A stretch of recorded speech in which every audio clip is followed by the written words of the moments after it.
Welcome everyone. This is our monthly advisor and webinar series. I will kick us off talking about advisor technical updates like usual.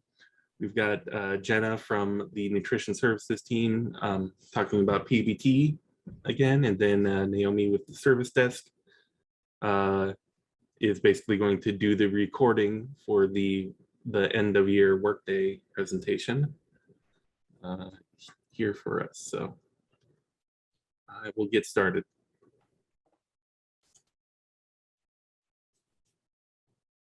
You are muted, but if you have any questions while we're going, please use the Q&A box in Zoom to put in a question.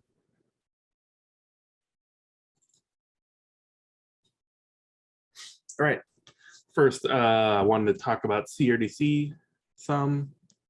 There's some news in both 2021 and 21-22. First of all, and I don't know what communication has been sent out to districts yet, but at the state, we've received a notice that the Office of Civil Rights is in the middle of doing their data validations on the 2021 CRDC data that was just submitted a while ago. And they will be sending notices to some districts based on if there's any issues with the data that they see. And I don't know the exact date that will go out, but just be aware you may be seeing that. And then they will expect you to respond or make corrections to your data they'll give you some date in June. So late May, early June, they'll give you some time to do corrections in the CRDC. We'll put out more info about that, in a bulletin, if we hear anything updated as well. But yeah, I don't have any details yet. Sandy asked, are these slides available in a PDF? We will post them later, probably before the end of the week. I don't have it posted yet, but we will post the slides here in the data conference website under May, as well as the recording will go out after later this week, probably.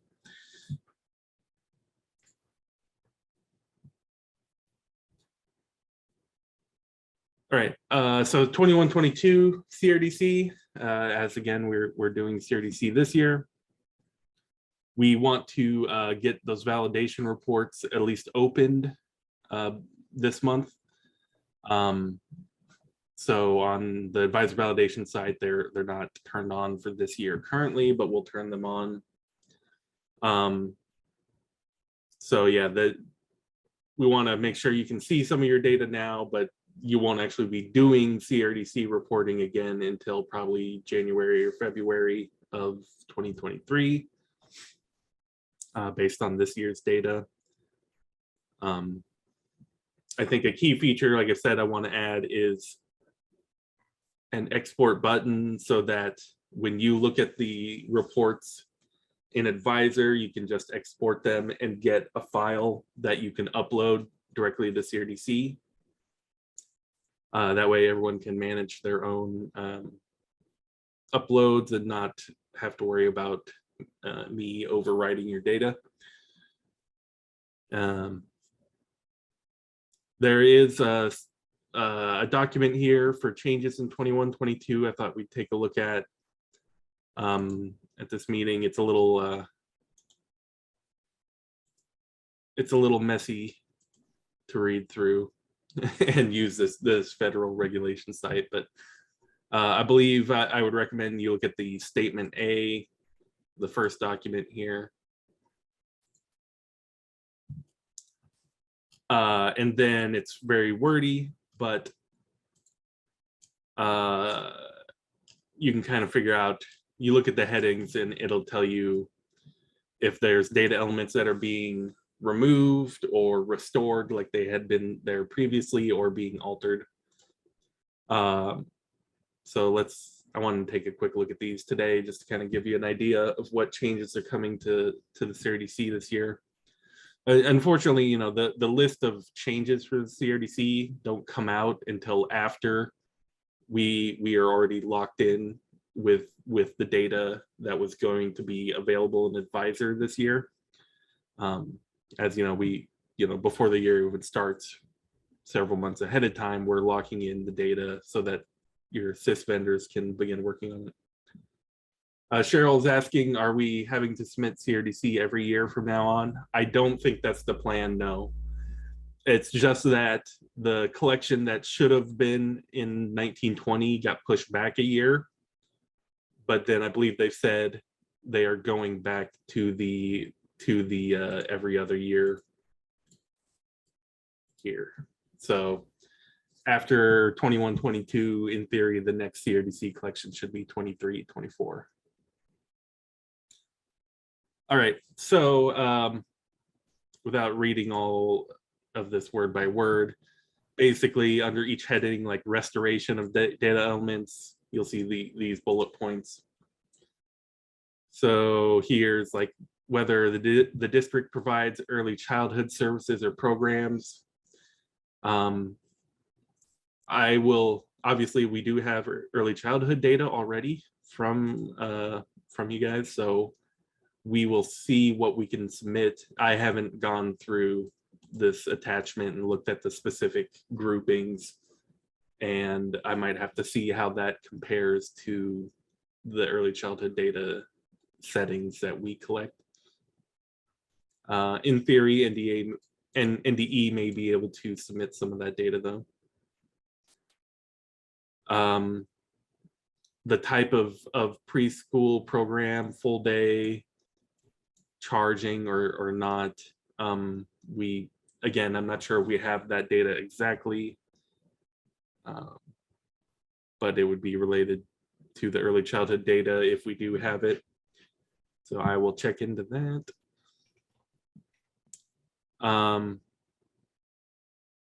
Whether the programs are offered to low income children, IDEA children. Again, I'm not sure we have that exactly. Whether kindergarten programs are full day, I believe everyone is full day and no charge for kindergarten. So we'll generate that automatically. Then you can see that was just the early childhood section. Credit recovery and advanced placement. Number of students in credit recovery program, that's really not something that we collect officially. So I'm guessing that will have to be something that districts, you would have to fill in manually. Number of students enrolled in at least one AP course in other subject, I'm not sure what they mean by other subject areas, but we do have those state AP course codes that we can use to answer that question. Next section, teacher data. Now, we did not submit any data or for staff, as we don't have that data in Advisor. We do have teacher data at NDE in the staff reporting app, but I am not sure that we will actually report that. We also wouldn't have a report for it in Advisor validation. So I will just say that submitting staff data is maybe something we'll look at in the future, but we're not going to get to that in the next 3 weeks. So that's not all of the changes though. This is the restoration elements that are being returned. And then there's some elements that are being returned and also changed. So you kind of, to see all the changes, you just have to kind of go through each of these sections. Again, there's more preschool related stuff, which we may or may not be able to handle. Some of it by age, looking for discipline for preschool children. We can report that if you've sent that into Advisor. I don't know if you would have sent all of that data. Well, out of school suspension for preschool children, I guess that is data we could have. Again, teacher data we wouldn't necessarily have. Number of English learner students enrolled in instructional programs. That basically just sounds like count of EL students participating in EL programs. I don't know. I'm surprised that wasn't already there. I guess they're saying something about this has been revised, but that sounds like something we'll have. And then part C here, revised data elements, meaning these were things that were reported in 2021, but are slightly different this year. So we will take a look at all of these to see if we support them, support the changes, but you know, I don't have all of the changes off the top of my head here. Again, relating to preschool, also some student enrollment changes, discipline.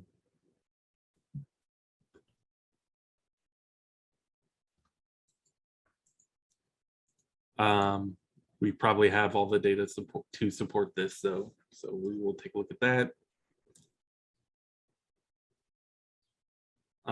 Here they're talking about the restraint definition, restraint event definition. These are the categories that we already collect: mechanical, physical restraint, and seclusion. So I'm not exactly sure what would have changed about these. They look basically the same. Finally, section D, I think this is the last section, brand new data elements. If these are brand new data elements and we don't have them in Advisor right now, we're not going to be able to report them for you. There's some, see here, COVID related elements, virtual instruction. We do, in theory, collect this data through the learning modality, so we can probably provide this. I'm not exactly sure what they're different, how it's instruction provided by teachers and received by students would be different, but we may be able to report that.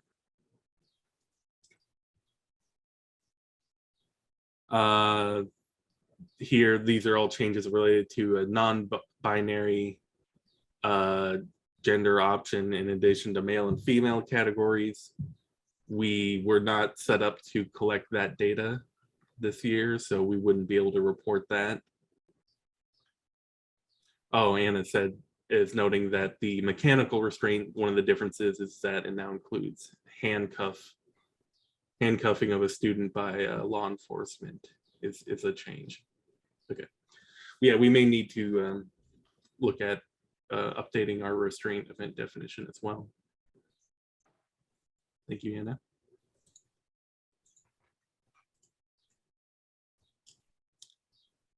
Down here, new elements for preschool enrollment.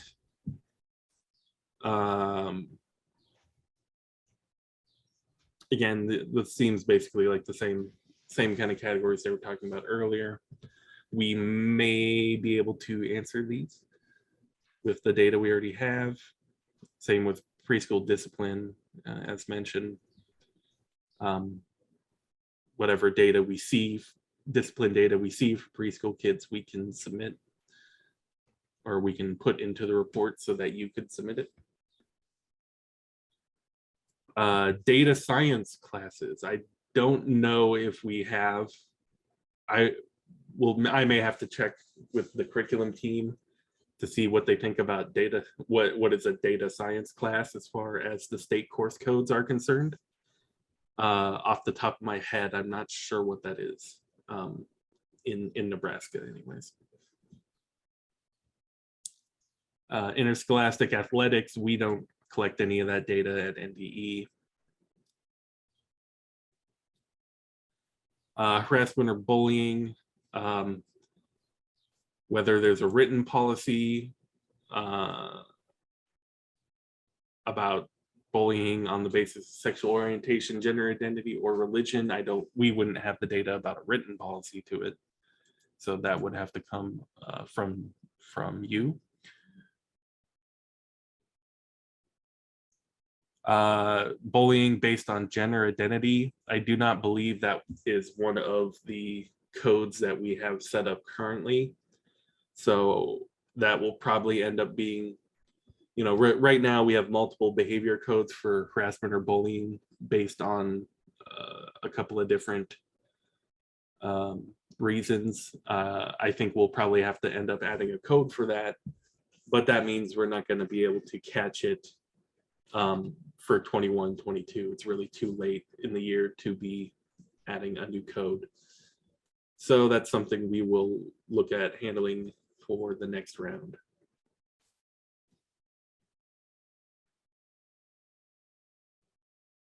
Incidents of school shootings or homicides. Technically, those are fields that we already collect and discipline that we had set up probably for this. So we do have that. Again, skipping teachers. Students who need Wi-Fi enabled devices for virtual learning. We do, through that digital equity data, we do have some data about what is a student's primary learning device at home and who provided that device. And if that device is a Wi-Fi hotspot. Technically, we have all of that data. We don't necessarily know that that data is for virtual, or that device is for virtual learning specifically. So we will have to, we'll have to dig into the specs for these to see if we can really give them exactly what they need based on the digital equity data we have. Down here, section E, there's a few elements that are being removed.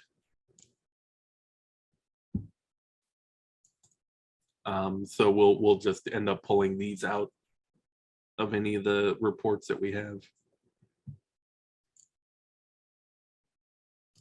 And then this proposed retired elements, I believe that means these elements are not being retired right now, but maybe in the future, I'm guessing. So I think that covers all the changes here. Just to kind of give you an idea of what's coming in the next round of CRDC. We will, again, like I said, we have to, you know, research the specifics on those, and we will adapt the reports and advisor validation to suit. Right, moving on. Just a quick note about P-EBT file uploads. Most of this is the same text I had here last month. Just a note that the third due date for benefits is this coming Monday, May 16th. We are accepting data all the way through March at this time. There's still one more date scheduled after this due date, after the May due date. I believe the next due date will be July, which is meant to catch everything up from this year. Jenna is coming up next, and she'll be talking more about P-EBT, so I'm not going to dive into it too much. Just as usual, the nutrition services website here has the calendar, some facts, and other documents to help.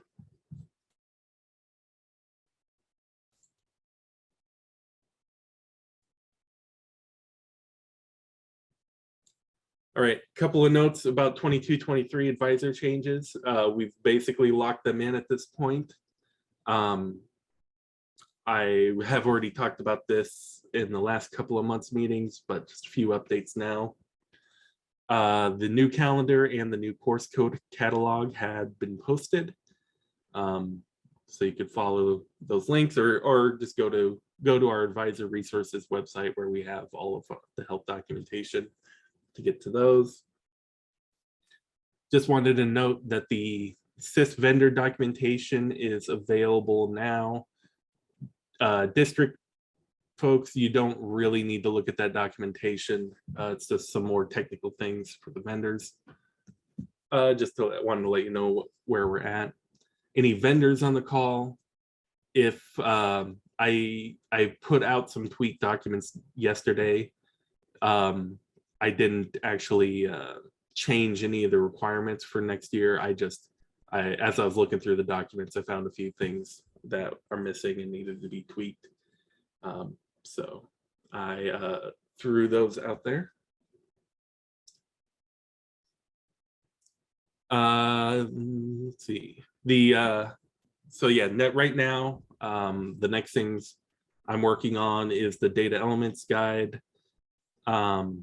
So I expect we'll get that out before the end of May, and hopefully within the next couple of weeks. But I'm also working on the sandbox website for the SIS vendors now as well. Probably within the next 2 weeks, we will get that rolled out.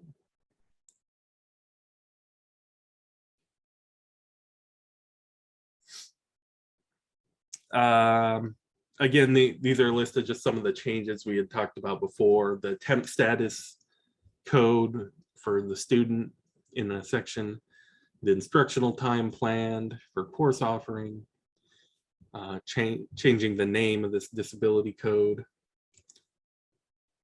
And then last month we talked about the LB 154 bill that is mandating some discipline data. Good news, after we reviewed that with some more people and I took it to our committee here, I ended up actually removing a few things that I thought were going to be needed as changes next year have been removed. So anything I talked about last time about alternative schools, I think we decided that was referring to Rule 17 at NDE, which essentially describes expulsion with services. So we already have a code that covers that. And I think we determined that the code, the language in the law referring to physical interventions is another term for physical restraint. So we already have that covered. So that means there's really only kind of 2 changes for discipline planned for next year. One is the restraint event I had mentioned is now a state accountability element. It's not just for CRDC. Another big change is adding a group of new behavior codes to cover as this bit of the bill I have highlighted here says that we need to make sure we cover any behaviors pursuant to this section 79-267. So these will be the new behavior codes, and these will go into the data elements guide when we get that updated. 5 new codes, and I've basically adapted the language directly from the statutes. So property damage, theft, I hope those are pretty self-explanatory, but they don't, the Nebraska statute doesn't really go into more details than what we have here. Alcohol possession, selling, dispensing, or use, or being under the influence of alcohol. So basically similar to the code we have for drugs, except now this one covers alcohol specifically. Whereas the code we have currently for drugs says that it does not include alcohol or tobacco. Public indecency, which is just not a code, something we've had a code for before. There is a Nebraska statute that defines it, which is linked here, and we'll have the link to that in the data elements guide as well. And then the harassment or bullying other. So we had several harassment or bullying fields before to meet CRDC requirements that are about a specific basis on the bullying. So here we've just added an other, which uses the same kind of description as the other bullying behavior codes. except we're saying this is just the code for anything that's not covered by the 5 other bullying codes.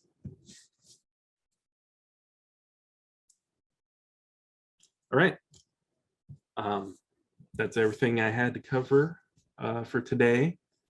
I'll pause and let, if we have any other questions, go ahead and put it into the Q&A window. Hi, everyone. I'm going to get our PowerPoint set up here. Ready to go. My name is Jenna Hilligoss, and I am one of the nutrition services specialists here at NBE. And I am going to be sharing a little bit about P-EBT. And I've talked about P-EBT before with this group, but if you aren't familiar with that acronym, P-EBT is Pandemic Electronic Benefit Transfer. And so P-EBT, let me switch these screens around.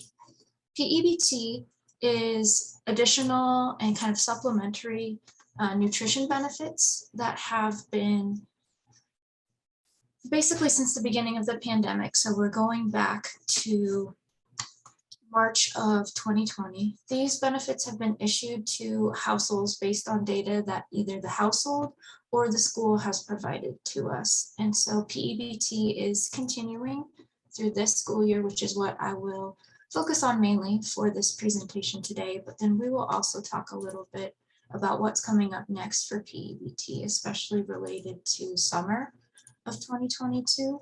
We did just receive information from USDA this week that summer P-EBT will be made available. And so we'll talk a little bit about that as well.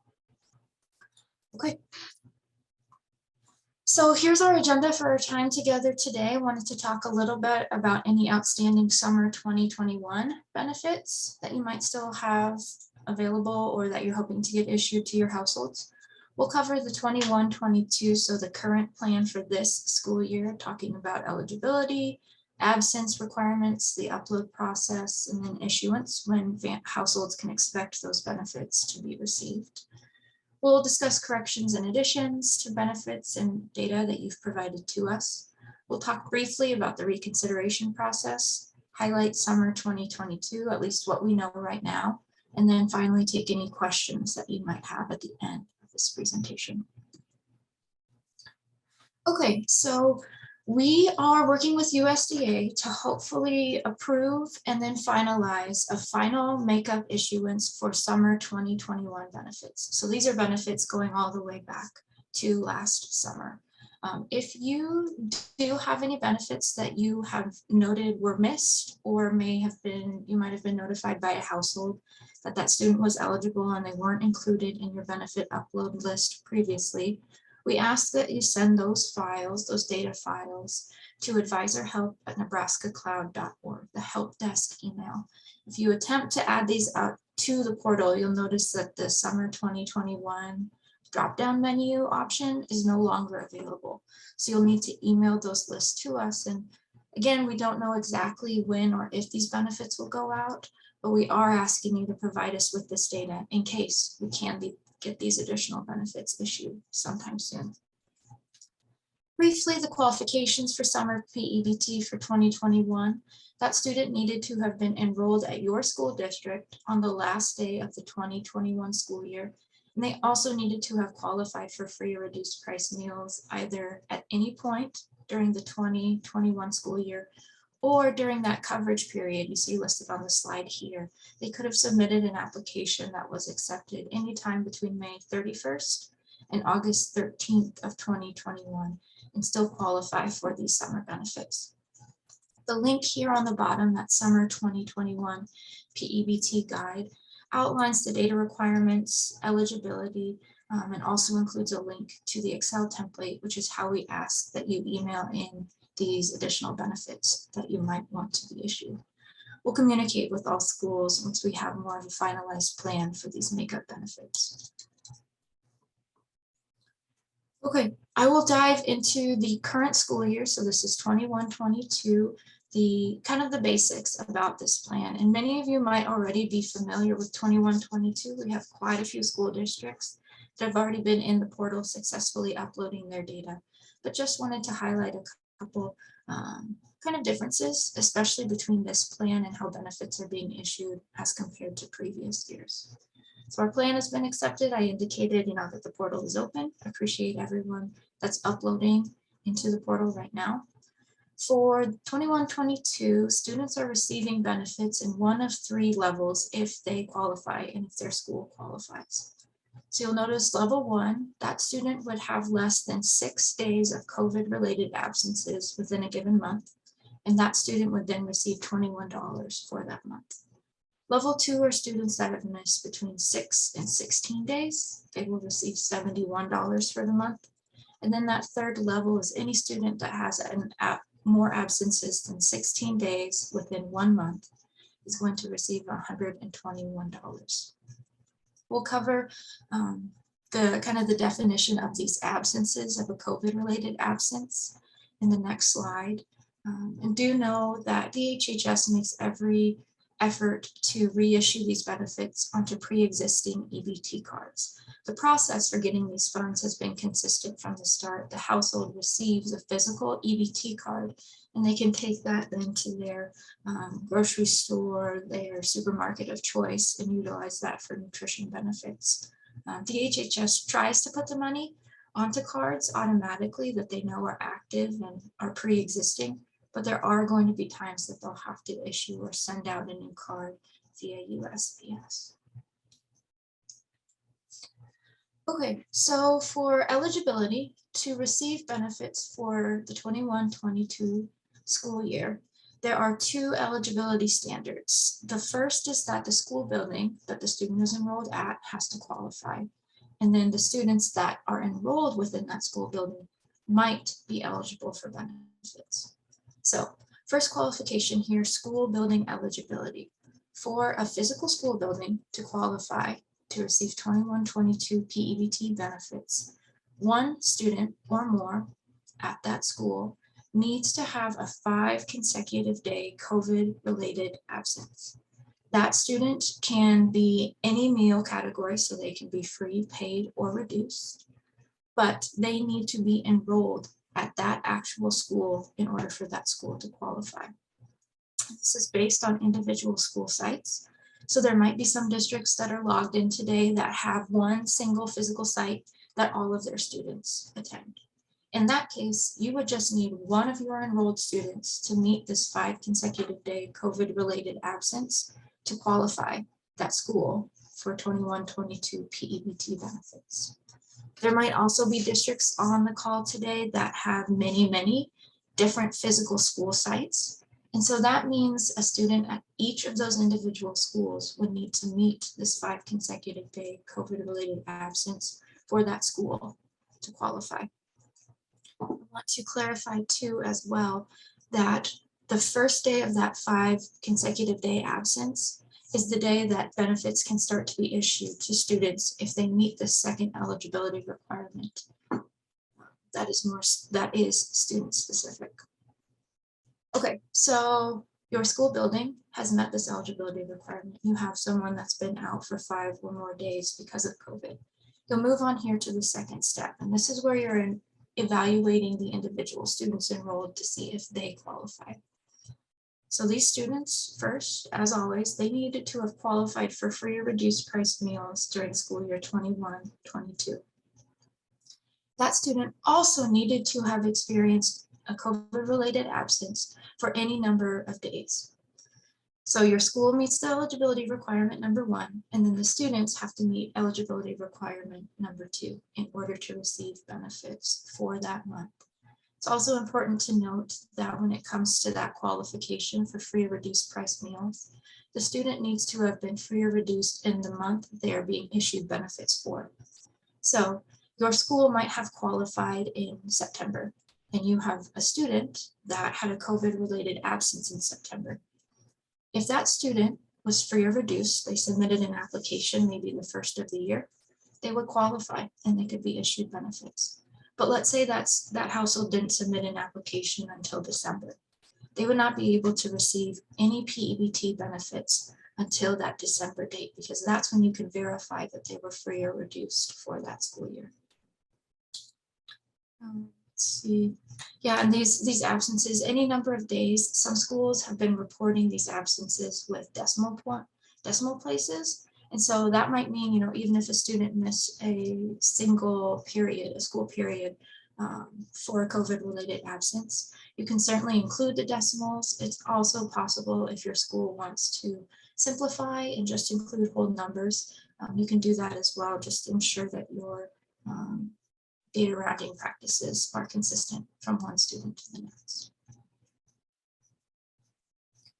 Okay, so we wanted to provide a little bit more specific of a definition of what COVID-related absence means. It's kind of objective, and we want to break it down a little bit. There are typically going to be two different categories of a COVID-related absence that a student might experience. And so the first might be school-directed. And so that might be where a school is requiring an individual student to stay home because of maybe a school exposure or some experience that they had at school. The school is telling a household, you need to keep your children home, or you need to quarantine your children, your students. School-directed can also be classroom-wide, building-wide. There might be some school buildings that have been closed for cleaning, for enhanced safety protocols to be installed into those school buildings. Whatever the case might be, if it comes back to being COVID-related and is school-directed, that certainly counts as an absence for those students that qualify. The second, and maybe more common, absence categories is parent-directed. This is when a parent decides to keep their child home for any COVID-related reason. So this doesn't have to mean that a student had tested positive for COVID, or they had a family member who tested positive. This can be inclusive of quarantining at home because of another family member being exposed. This might be, there's quite a few different options when it comes to COVID-related, but if that parent indicates to you and you have attendance data that backs up the absence reason being COVID-related, it certainly fits into this category. Common question or concern that we have heard from a number of school districts is that they are not collecting COVID-related absence data this year. Their absence data may have returned to, kind of typical collection practices that were present before the pandemic. And so they may just know that a student was out for an illness, or they might just know that a parent approved the absence for that day. And kind of our guidance here is that we just ask, that you do the best you can to determine school absence data being COVID related.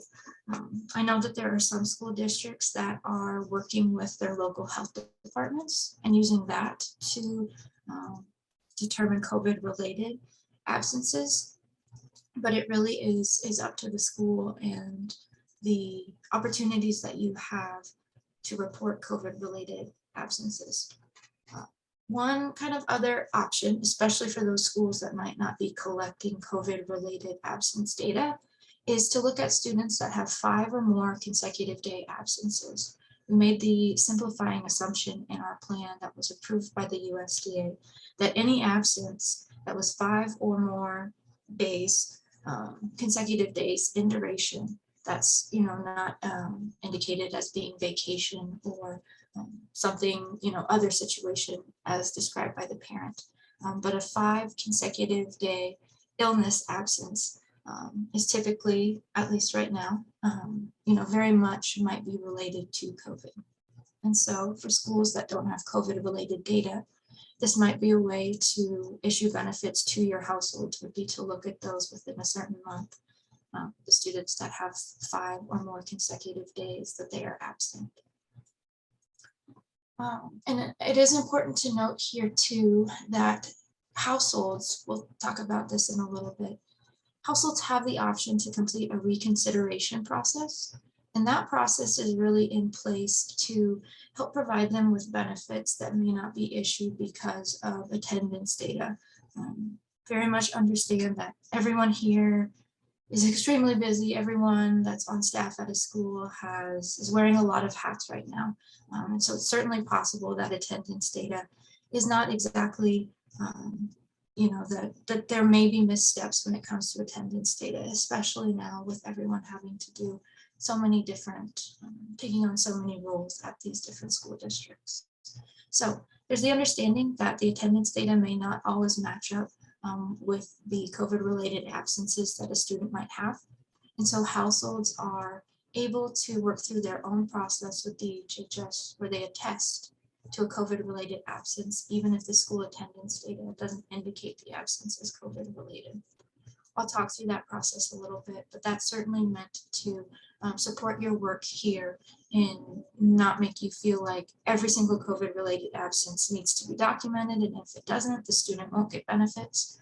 There's a backup kind of system for that to ensure that if a student was out for COVID, they can receive the funds that they're entitled to along with their household.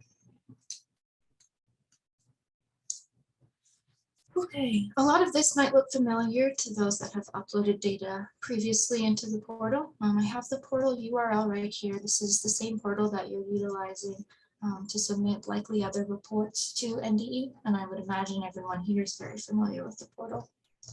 Also linked to the P-EBT data requirements for 21-22. You'll see screenshots here of the spreadsheet portion of that document, and this is really outlining the data that is necessary for upload into the portal to have those benefits successfully uploaded and then issued out to your students and to your households.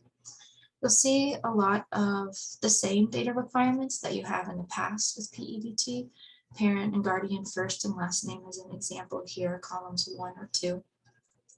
The only change that you'll see when it comes to data requirements for this school year's P-EBT is column 16, days absent or remote from COVID. And so this is where you're indicating a numeric value, as you can see here, up to 3 decimal points. That's the number of days absent that that student had during that month. And here again, to get to this point, your school needed to have met the school eligibility requirement, and then that student needed to be free or reduced. And they need to have a number greater than 0 here filled in for column 16 on that data when you upload it into the portal.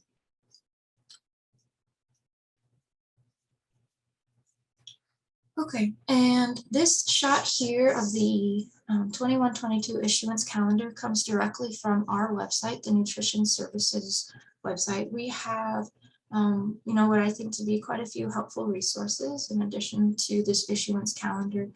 We did a larger webinar for 21-22 P-EBT. You can find a recording and slides of that and some other resources that might be helpful on the Nutrition Services website. You'll see that 2 of our deadlines to submit data and have those benefits issued have passed. Max talked about this a little bit too, I'm sure, and has been consistent in letting you know where we stand with issuance dates.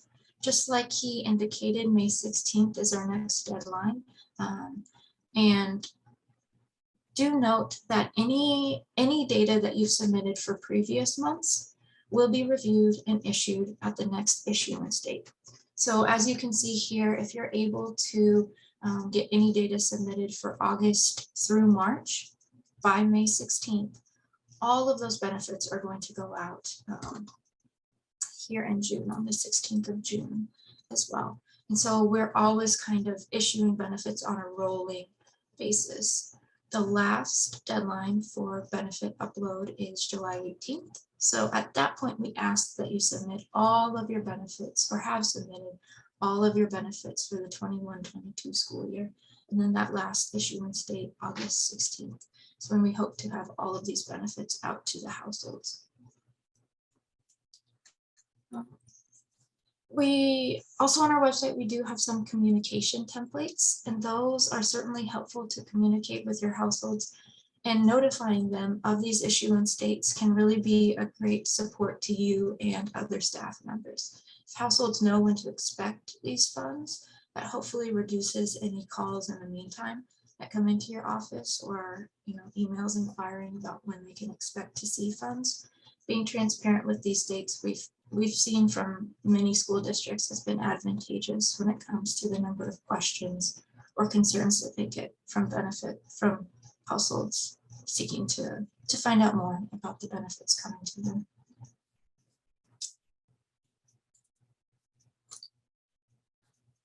Okay, So corrections and additions. It's quite possible that the data that you might have previously submitted for a household has changed over the course of a month, a couple months, or even looking back to August. Quite possible that the student might have a new address or a new guardian as seen in your student information system currently on this date. So what we ask is that you send any of these data corrections to me. You'll find my email address, jenna.hillegas@nebraska.gov, listed on the screen here. And what we'll do is once I have the that new updated data for either address or guardian, I'm going to send that on to DHHS to request that a card be reissued. I do want to note that if a card has been received, activated, which means a household has entered a PIN and has access to their card, or if funds have been spent, any amount, it can be $1 all the way up to the full card amount. If the card has been activated or funds spent, DHHS is not able to reissue that card. I will let you know that when we communicate about any corrections that you might have. But do note that that's kind of at that point, it's out of our hands and we can't get that card reissued. So the sooner that you know about a data correction, please send it our way and we can try to catch it before we get to that point of kind of no return with those cards.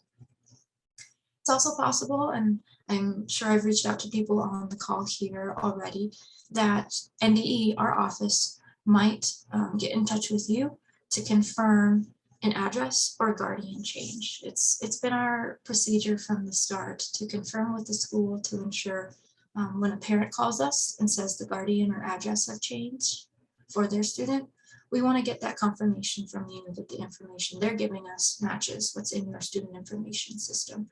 And so we might reach out to you and ask for that confirmation when it comes to any of these corrections. And another thing too is if you have additional data, like we kind of talked about in the last slide, please go ahead and upload that into the portal. There is no requirement other than more than one student for each of your data files. You can certainly, if you go back and think, wow, I missed a student for September that did qualify for benefits, you can upload a file with just data for that student, and that's perfectly okay. You're able to have multiple files per month uploaded into the portal. We'll review an issue on that next available issuance date. And what our office is looking at during that review process is the student's enrollment at your school district, and then also the free and reduced status of that student. So if you can be sure to make sure that your advisor data matches what you have in your student information system, especially with enrollment and free and reduced status, that will help make the issuance process for us in DHHS work a little bit more smoothly. Okay, I will talk about reconsideration just briefly, but this is the process that DHHS has established that is initiated by the household themselves. And the household might initiate reconsideration because they feel like their student has received an incorrect benefit level. If you remember back one of the first slides, we talked about the 3 different benefit levels. A household might believe that their student had a greater number of absence days, and so they believe that they should have received level 3 benefits instead of level 2. The other reason a household might initiate this process is because they feel like their benefits were missed completely. They thought their student was entitled to, a certain level of benefit, a certain amount of absence days, and they didn't see that. And then when we check our data, we don't see any data for that student submitting. So again, this is initiated by the households. You'll see at the bottom of this slide, the phone number and email address that you can provide households as they call. It's not your responsibility to kickstart this for them. They need to take the initiative, call into DHHS, contact them some way, and really get things started. DHHS will ask that they submit the reconsideration form to start. That's going to contain some basic data about the household, anything from parent and guardian first and last name, student name, school of enrollment. One of the most important pieces here is the attestation that these households consent to and complete as part of this form. And that's them saying this is an absence that is COVID related. And so they do go through a consent process to ensure that these benefits are COVID related.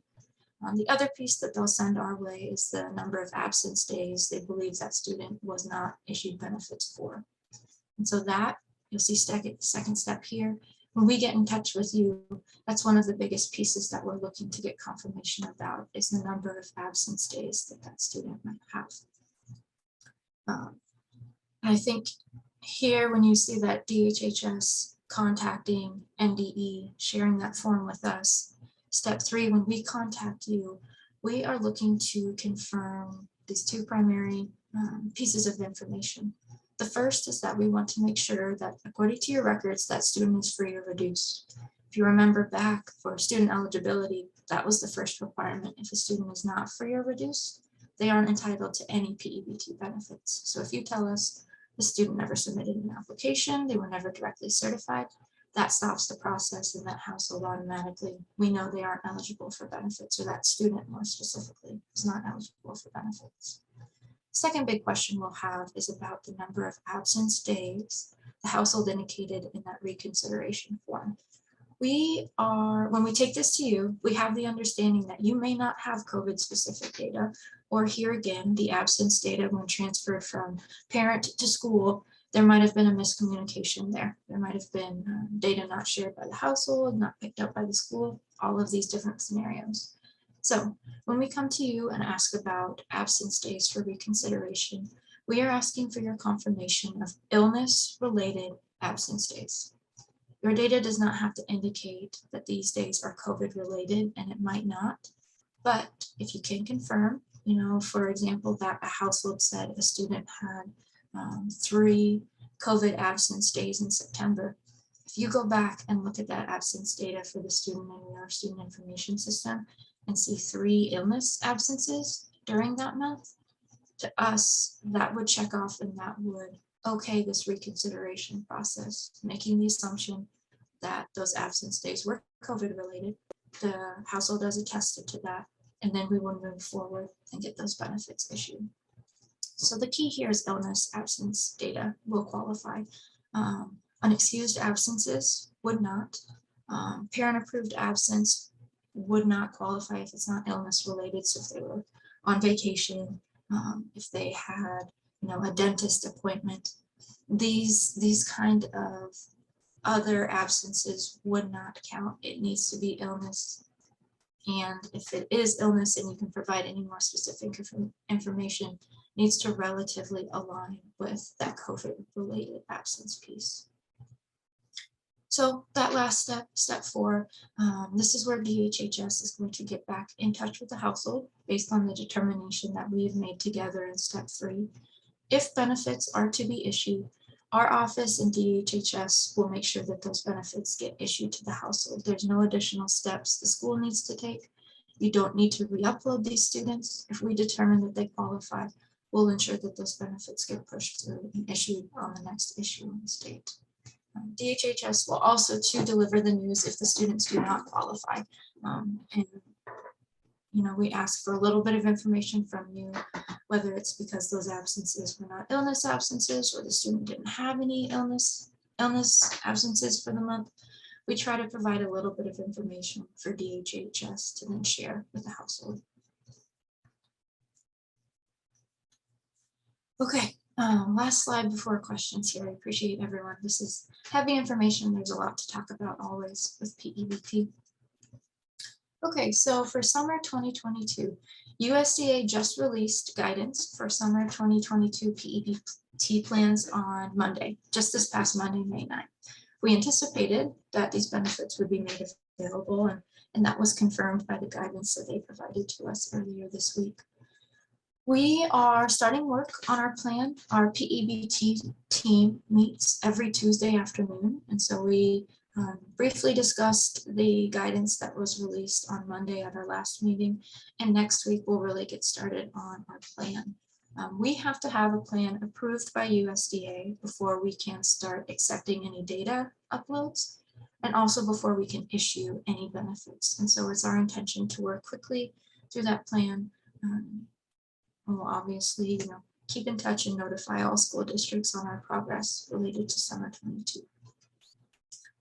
We do not know much, but one thing that we do know is that the eligibility requirements are going to be very, very similar to what they were for summer 2021. And so we imagine that to qualify for benefits for summer 2022, the students will need to be enrolled in your school district on the last school day of this school year, which might be, here this week, next week, or coming up over these next couple weeks. You'll be looking at the students that are enrolled with you at that time, and also the students that qualify for free or reduced priced meals.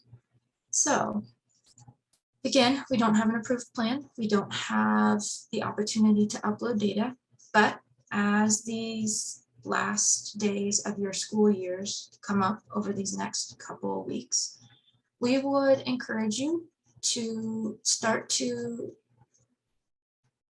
compile some data of your enrolled students that are qualifying for free or reduced lunch on the last day of the school year. Again, we don't have a data template particularly to use. What we can encourage you to do is to utilize and pull a lot of the same data you have been for P-EBT benefits to be issued. Some of those pretty consistent columns, parent, guardian, last name. We'll need student first and last name. We'll still need address information for the household. Still need the NDE ID.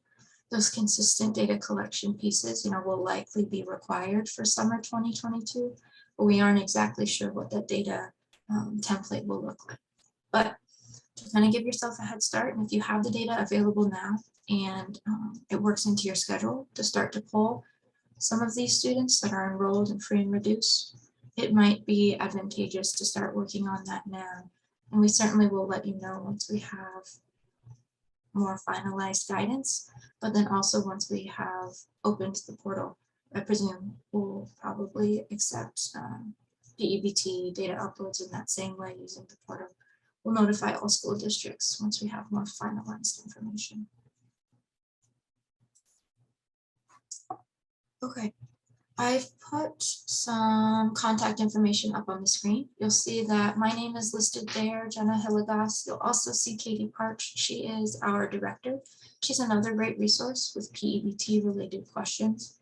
Our email addresses are listed here, and then you'll see our office phone number, which you can certainly either speak with one of our office associates or leave a message. And then if it's P-EBT related, either Katie or I will give you a call as soon as we're able to help answer any questions that you might have.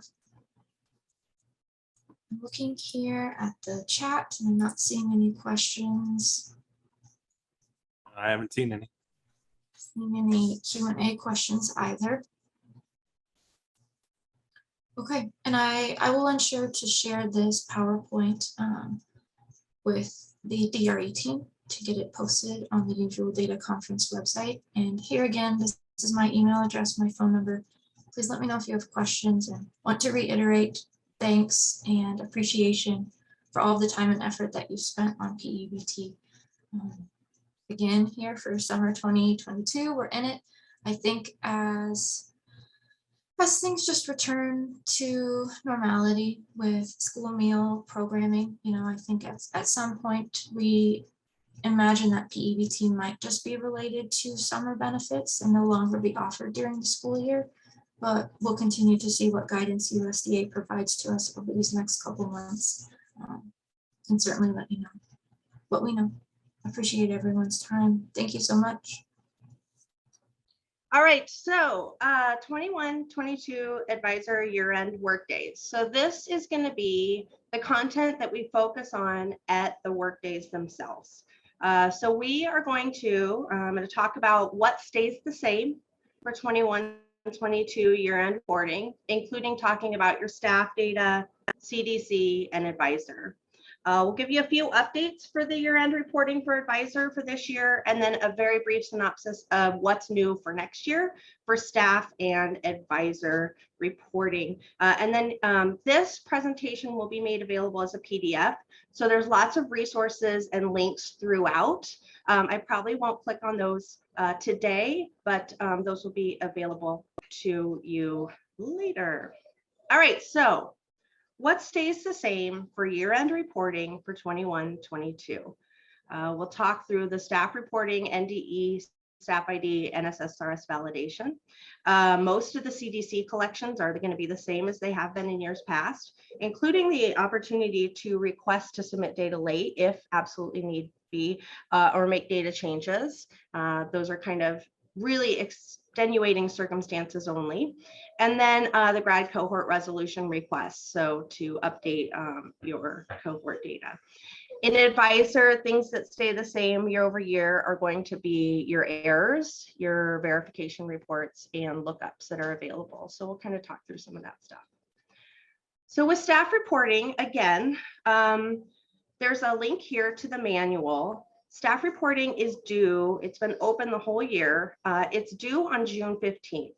And then we'll have a 15-day audit window through June 30th. And it's really important that we're reviewing the errors that are in the NSSRS validation collection, reviewing the reports before those dates, because once that June 30th date comes, no changes are going to be available within the staff reporting collection. So it's really important to view both of these collections, so the staff reporting 21-22 and the NSSRS validation collection. With CDC, similar dates. June 15th is the deadline for most CDC collections that opened May 1st. Some of those include the Human Resources Director Contacts collection, which is open all year. The Days in Session Instructional Program Hours collection.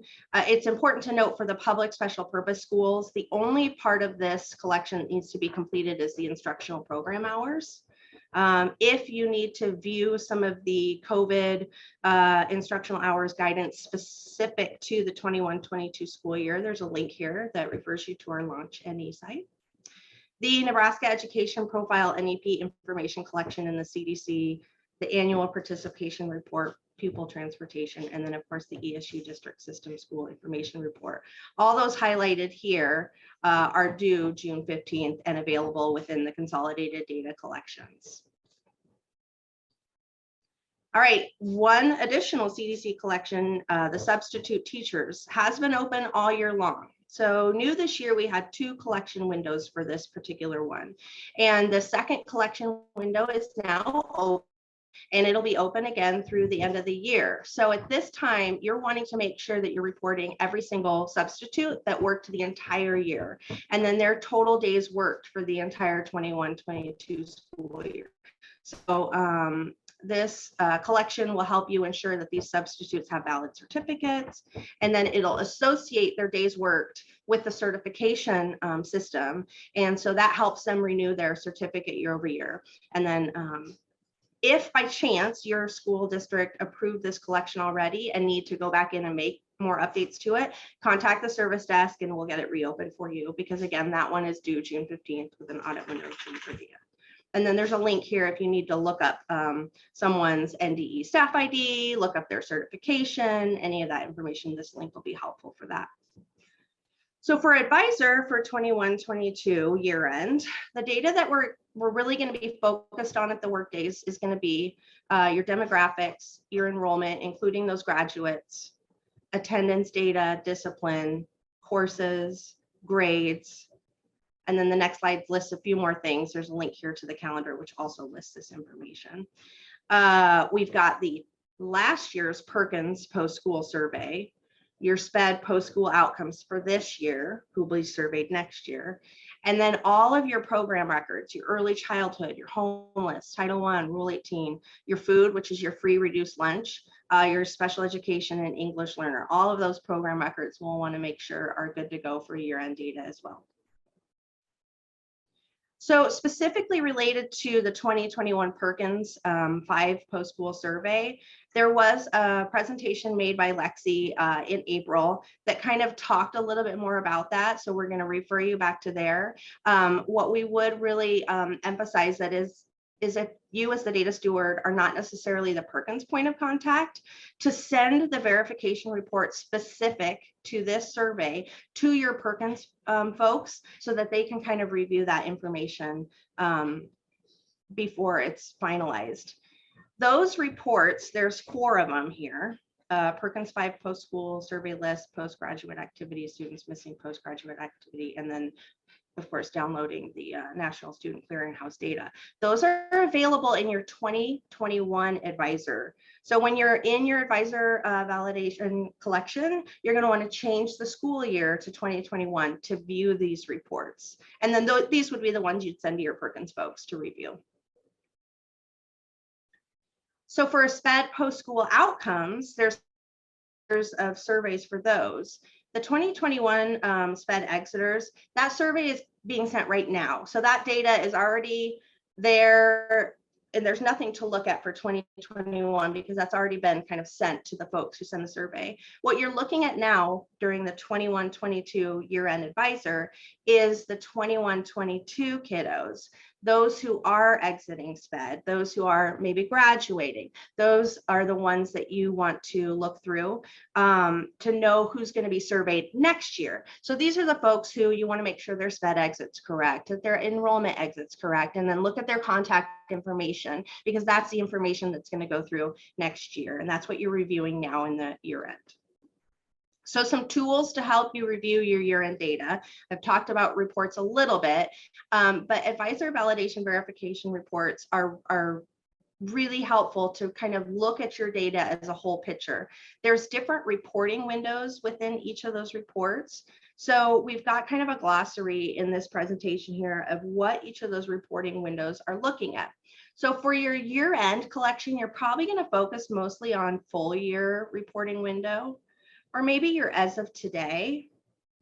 Your October 1st can be helpful as well because there's a locked version of that data. So you can kind of look at that as well.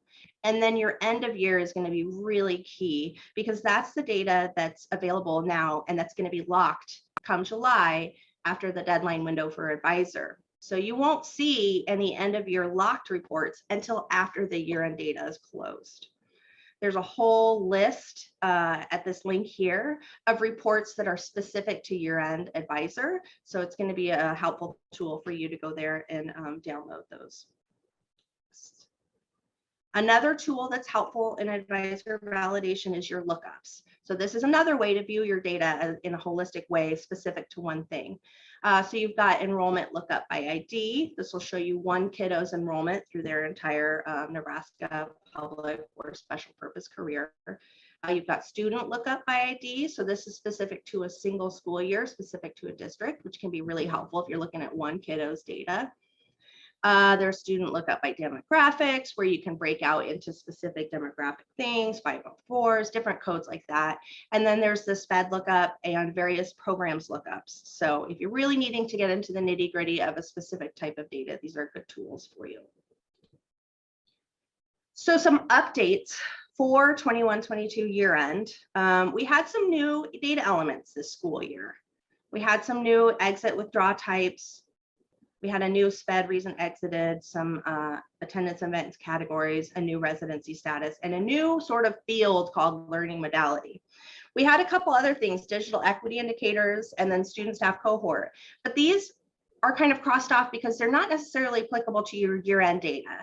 We did some testing with that assessment rostering, and then with the digital equity stuff, we collected that in the fall. So really your focus is going to be on these first 5 bullet points here, because that's information that's applicable to your year-end. And we'll kind of give you a brief summation here about what these new data elements were for this year. So we added some new exit withdraw types. We added these new transfer out codes, transfer out to a public school, to a special purpose school, to a non-public. It gives a little bit more nitty-gritty data of where the kiddo actually transferred out. So accordingly, we removed this 201 exit type that was just a generic transfer out because we want to see some more specific information here. The new SPED reason added was a SPED 18 code. So this would be for Part B kiddos, the parent or legal guardian revoke consent. So this SPED exit reason would be used for a kiddo who was served special education, maybe at the start of the beginning of the school year, but at some point, the parent or legal guardian revoked those services. So these are kiddos who no longer have an IEP and are receiving all of their educational services from a regular program. We have some new categories. These are specifically around excused and unexcused absences. So we removed these 2 codes, 02 excused and 0203. unexcused because we wanted to get a little more nitty-gritty data about what those excused reasons or what those unexcused reasons were. What's really important here, though, is that the district is defining those excused and unexcused absences. So whatever you used in the school year 2021 is the attendance event codes you're going to want to use in 21-22. So you want to make sure that that mapping from last year is the same in this year, because those would be the same reasons. You'll just break them out a little bit further. There was a new residency status introduced this year, a ward of the state court assigned to a group home. This is very specific to just two school districts right now, so they should know who they are. They should be using this if they need to. But if those of you outside of those have questions about what this means, how it's used, please let us know. And so you can contact the service desk with questions. And then another new feature to 21-22 data elements was this thing called learning modality. So what this is telling and what you're reporting into Advisor is those students who would have been in any sort of remote learning for at least part of their instruction during the school year. So this could be varying throughout the school year. A kiddo could start one way and then change. But the idea is that students who are full-time in person, you're not going to report any of this information. You'll only be reporting it on kiddos who at some point were in remote learning. So the information is created at the school level, and then specific students are assigned to a program. So you could have 5 kiddos assigned to this type of program, or you could have 1 kiddo assigned to 10 different kinds of programs if they change throughout the year. What's important is that there's a begin date and an end date. If there was changes, you'll need that end date. But if there wasn't change, you just leave the begin date and it's there. And those dates are going to need to match your enrollment data for that kiddo. So because we added these learning modalities, we removed a couple of the calendar events, the instructional days, those that said split school, remote, and remote learning, because we're now capturing that a different way. And then we did add some new verification reports to kind of view the data that was associated with some of these new data elements. We've got learning modality reports. Those are in the enrollment category. We've got the SPED post-school outcomes verification report. That's under the SPED header. And then, of course, we have CRDC. Max has talked a lot about that these last couple months. There's a new report in the student courses and grades called course history. And then we have a new one in enrollment, student enrolled in special purpose school. So that should help kind of narrow down some of those specific kiddos. So what's new for 22-23? So we're done with year-end reporting, right? Like we're gonna focus and shift towards what's coming up. We're gonna, I'm gonna tell you a little bit about staff reporting for next year, talk a little bit about Advisor, the follow-up collection for this year, which comes after year-end reporting, and then anything for fall year-end for next school year, and then course codes. So with staff reporting for next year, we're going to have 2 new position assignment codes. And this is kind of a big deal because we're going to start reporting coaches in staff reporting and then substitutes. So we talked a little bit about that substitute teacher collection from CDC. That's going to go away. Substitutes are now going to be reported in staff reporting. So both subs and coaches are going to be reported. There's a couple reasons why this is going to be important. The coaches, for the reasons of coaches, it's going to be really helpful because this is going to connect these coaches who are certified to their district in the Teach Business Partner Portal. So the Teach system is the certification system. By reporting the coaches in staff reporting, we're going to make that connection so that now when the district looks in their business partner portal, they're going to see their coaches as well. And there's going to be that connection between the districts and the coaches. This hasn't happened before, and there's been some a need for this. It's going to be really helpful.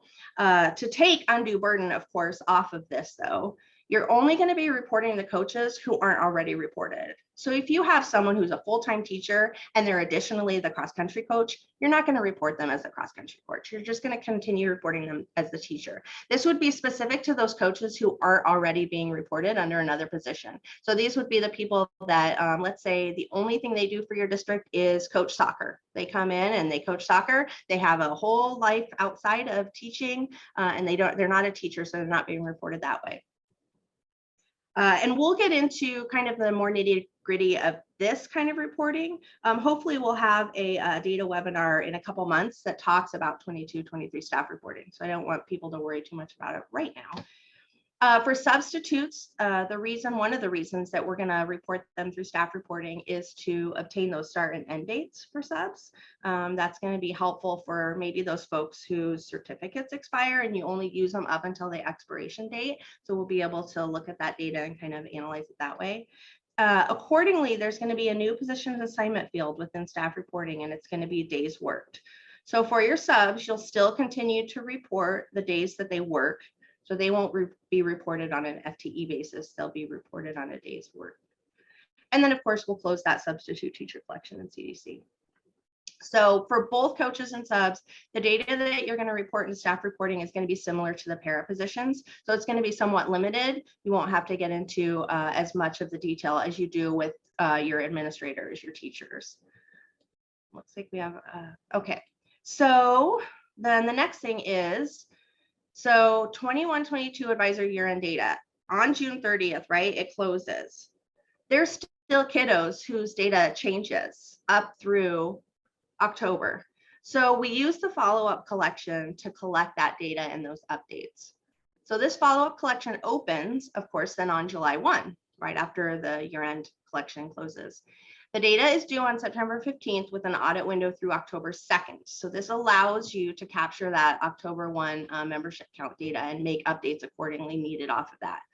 What's important to note here is that this collection should only be used for anything that changes as of after June 30th. All that other stuff, you've got to get in there and report by June 30th. So some of the data that's collected in the follow-up collection is student and teacher course section. So these would be updates like from the summer. Let's say a kiddo takes the summer, finishes their class. This would be year-end enrollment updates. So let's say kiddos who ended up transferring over the summer or graduated over the summer. Dropouts, you find out where they went to another school or they didn't, so you report them as a dropout. And then you've got your special education, summer transfers, and exiters. So you'll use this follow-up collection for those, and then some Title I data if need be. So for 22-23 advisor, Max has done an amazing job over these last couple months, really giving and alluding to the changes that are coming for 22-23 advisor. So we're not going to get into that as a part of this presentation. We'll refer you back to Max's presentations. He is working on the advisor data elements, and that will have the nitty gritty of those changes. And once that's ready, we'll send out a bulletin announcement with all of that information. So the last thing to talk about for 22-23 is course codes. Those are now available. We have a website online where you can view all of that. Any changes year over year will be listed in a specific, in the main header, there's changes, and you can go there and you can see the course codes that were removed, those that were added. Some of the biggest changes that we have are we changed a lot of the recommended level middle school to junior high and gave a more specific grade level to like 6 through 8. And then there was a lot of name and sort of description updates to a lot of courses. So I think viewing that changes is going to be really helpful in viewing the course code changes for next year. All right, so resources, loads and loads of these for all of you as you're doing your UN data. We've got the service desk. So myself, Denise Schuyler, Brock Oakley, we are available. That's our job, is to help you. So send any questions our way. We will help you. There's some collection specific resources I'll link later on here. You've got the bulletin, the documentation site, and then our work days that are coming up and these webinars. So loads of resources at your disposal. For the service desk, here's our email address. You email that, it's going to auto-generate a ticket, and we're going to review it and get back to you as soon as possible. We try to do it within 24 hours. If the issue is happening in your student information system, though, it's important to go to your vendor or your consortium support before contacting the NDE service desk. We're not up to speed on all of the various systems. So if the question is specific to PowerSchool, we're not going to be your experts. If your question is specific to data and advisor or certain enrollment questions, et cetera, that's where we can really help you out. There are some web pages that have collection specific information on it. So there's a page dedicated just to advisor, It'll have your data elements, your calendar. That's where all those links go to. There's a page specific to staff reporting. When we have the new staff reporting manual for 22-23, that'll be posted there. And then there's a page specific to consolidated data collection. So it's got all of the instructions documents that are also available in the CDC listed out here at this webpage. The NDE bulletin is hugely helpful as well. It is subscription based. So you can choose immediate, which means right away, as soon as we send out that bulletin, you're getting a notice. So that'd be 1 email per announcement. You can do it daily. So if we have more than 1 announcement in a day, it'll capture all those together. Or you can do weekly. And the service desk really recommends immediate or daily, so you're not waiting a whole week. So if something comes out and it's announced on, let's say, a Friday, it may be a whole week before you see that announcement. And if it's timely, you're kind of missing out on that information. But any notifications are also listed on this webpage here, so you can always go there. We have a new sort of what we're calling the documentation site here is a link to it. And we're starting to add advisor error specific fixes for each advisor that's each error that's listed in advisor. So we're starting to come up with very specific articles geared towards each of those. So we're going to keep adding as those come, but this is going to be a new resource that should be really helpful. As well, we're listing all of our workday information at this website. So getting into these advisor year and work days, here's the link to those. These are the dates. We're having 5 virtual ones with your various CIS vendor and consortium support listed. So it is going to be helpful if you register in advance so we know about how many people will be there. These will be virtual. I know there's some additional ones being hosted by some of your consortiums and at your ESUs. So those would be in addition to these virtual ones. The virtual ones are going to be held 9 a.m. to 3 p.m. and you're going to have NDE, SRS, and CIS vendor support available. So if you're utilizing JMC as your CIS vendor, you'll want to attend the May 31st webinar because the JMC folks will be there to help. Last but not least, the data webinar. You're here now, you're listening now. We appreciate your attendance at these. We'll continue to have them and host them and get new and exciting content that's applicable to you and what you're doing every day. So please let us know if there's some ideas, things you'd like to hear, see. This is a link to the webinar. We do request that you register every month. So we have a registration link that you do go to. It is free. The data webinars are held the second Wednesday of every month, 1 to 2 hours. This one's going a little bit longer, so I'll try and get done here quickly. But we also post previous presentations and pre-recorded videos at the site. So if you want to go and look at what was presented a year ago, it's still available there. So this should be another resource for you as well when you're looking into getting questions answered. We won't have a webinar in June since it is such a busy time for all of us and our year-end data submissions. So the next webinar is going to be in July and our topics are still being determined, but as soon as we have those finalized, we'll send out a bulletin and get those out to you. So that's it. My contact information is below if you have any other questions, but what's really going to be helpful is sending in a ticket to our service desk and we can get your questions answered in a timely way. So speaking of questions, do we have any? I don't see that any have come through the Q&A, but I'm happy to help answer any of those. They are. Okie dokie. Well, 11:01, I sped through that to get you out of here on time. Thanks everyone for attending today.